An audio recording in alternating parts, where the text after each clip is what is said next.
Today, we're continuing to dive into a topic that might make some of us a little uneasy at first: change. Yes, that word can make us feel all sorts of different ways. I mean, some of us, we love change. I tend to like it myself. It can be exciting, like a new haircut or the start of a new school year. But have you ever experienced a change that you were honestly not really thrilled about? Maybe it was that haircut you got that wasn't all that great and you're like, what do I do now? Just wait for it to grow back? I'm out of options. Or like that moment that your phone updates and then everything looks different. I know people who can't stand that, right? Like suddenly everything changed and your default settings and your apps are all messed up. Change can be like that. Unexpected, uncomfortable, but sometimes it's necessary. I was actually thinking about some changes and updates that we've all probably experienced or at least know of. And here's where I need your help and opinion. I need you to vote on the difference between these two things. Which one did you like? The original or after it changed? Maybe it was this, or how about this one?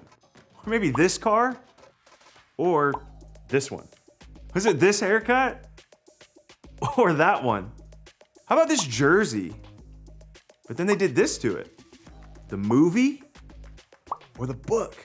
Look, if we're honest, for a lot of us, change isn't always fun, especially if it's a change that feels forced or that you have no control over. Like maybe when your parents are saying that you're moving, you have to change schools or something big that happens in your life that you're not happy about it. That kind of change can be really difficult. I'll never forget, for me, I was just a kid in elementary school and I grew up in one city and one day my parents said, hey, we're gonna move across the country. I was leaving family, friends, everything that I had ever known up until that point. I mean, I was actually 7 years old when it happened. And I had no idea what that change was gonna be like. I remember we drove across the country. I remember us actually pulling out of the gas station where we fueled up before we started on the trip. And I was like so emotional. I remember crying and wondering, even as a 7-year-old, like, what is this gonna be like?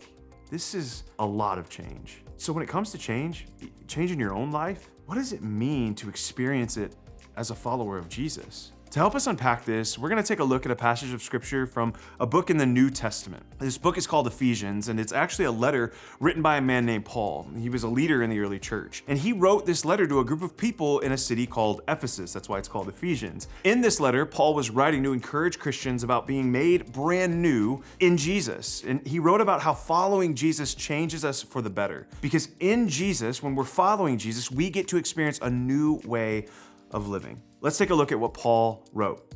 You were taught with regard to your former way of life to put off your old self, which is being corrupted by its deceitful desires, to be made new in the attitude of your minds, and to put on the new self, created to be like God in true righteousness and holiness. Look, I know there's a lot of words there, but really what Paul is saying is he's encouraging the people that he was writing to who were following the way of Jesus to take off their old way of living, kind of like an old set of clothes, and to instead live in such a way that makes it easier for other people to see God through them and through their lives. And Paul uses this imagery of taking off and putting on as a way to understand the kind of change that God makes in your life. Think about it like this. I've heard this rule that some people live by that says if you buy something new, you have to get rid of something old. So think of this rack of clothes that represent old ways of living.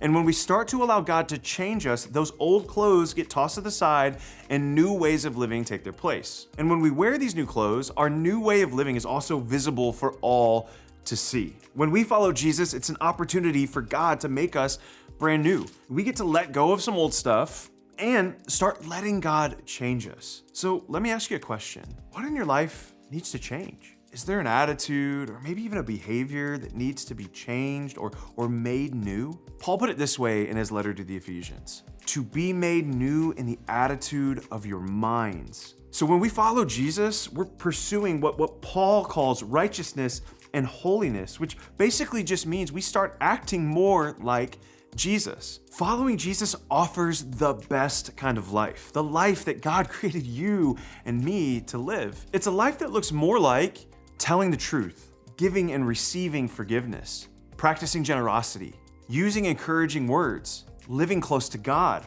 a life that treats people with kindness. See, when we follow Jesus, it's like getting a fresh start, becoming a better version of ourselves. Jesus helps us renew our hearts and minds, making us more like the people that we were meant to be, the people that we were created to be. Jesus invites us to change for the better. As we grow closer to God, God's love winds up shining through us. So when we hear about how Jesus changes our lives, it's not about being perfect or pretending to be someone that we're not. It's all about growing in love, compassion, and faith right now as a middle schooler who loves and follows Jesus. Change can be a really good thing, especially when it's change with Jesus. Jesus invites us to change for the better. When you're at a small group, here's a question that I want you to think about. What is one way that you want to change to become more like Jesus?